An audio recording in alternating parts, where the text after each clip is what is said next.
Something strange was beneath the ground. While the team was working in the mine, as the drill dug deeper, thick smoke and a foul stench began rising from the depths. They were forced to halt operations. When the drill was pulled back up, it carried fragments resembling human tissue. The experienced professor instantly sensed the presence of an unknown life form and ordered an immediate excavation. To everyone's shock, they uncovered a body tightly wrapped in earth, emitting the same sickening odor. Out of curiosity, the team gathered around it. But just then, a hand shot out from the soil. The corpse was alive. It tore through the thin layer wrapped around its body like a chick hatching from an egg. Even more unsettling, it began speaking in ancient French, as if pleading for help. Panicked but concerned, they brought him inside and offered him hot coffee. Even after drinking, the man kept speaking. No one could understand a word. He grew agitated. As the professor tried to calm him, something worm-like slipped out of the man's nose. Horrified, the professor stepped back, but others standing farther away didn't notice. The professor suspected something was terribly wrong with the man's body. Just then, the female boss arrived. The man again muttered in Old French, but it remained unintelligible. The professor explained the urgency. They needed to run a sample test. Everyone began preparing. The bearded man thought they were overreacting. Maybe the worm was just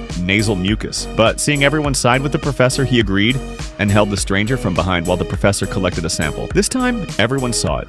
Something emerged from the man's body, except for the bearded man who missed it from his angle. With the sample collected, the rest left for testing, leaving just one man to watch over the stranger. Later that afternoon, he handed the stranger a sandwich. Bored, he started fiddling with a knife. The stranger saw it and gestured for the knife, pointing to his throat. The bearded man refused. The stranger grew angry and snatched the knife. He held it to his own neck, but his other hand tried to stop him as though two souls were battling inside his body. Shocked, the bearded man watched as countless tentacle-like appendages erupted from the stranger's face. Realizing the truth, he tried to strangle the creature, but the stranger was too powerful. In seconds, the bearded man was pinned to the ground. The creature inside the stranger slithered out and entered the bearded man's mouth. All he could do was the stranger's lifeless body dried up into a brittle skeleton. The bearded man ran to inform the boss.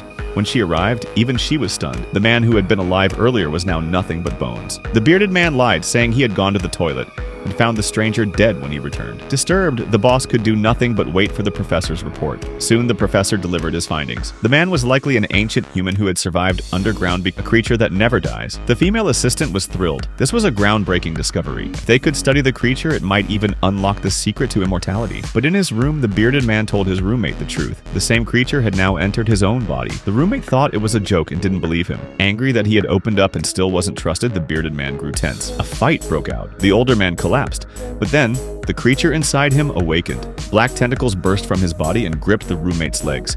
He lost his balance and crashed to the floor. When the bearded man came to his conscience, his roommate lay dead, drenched in blood.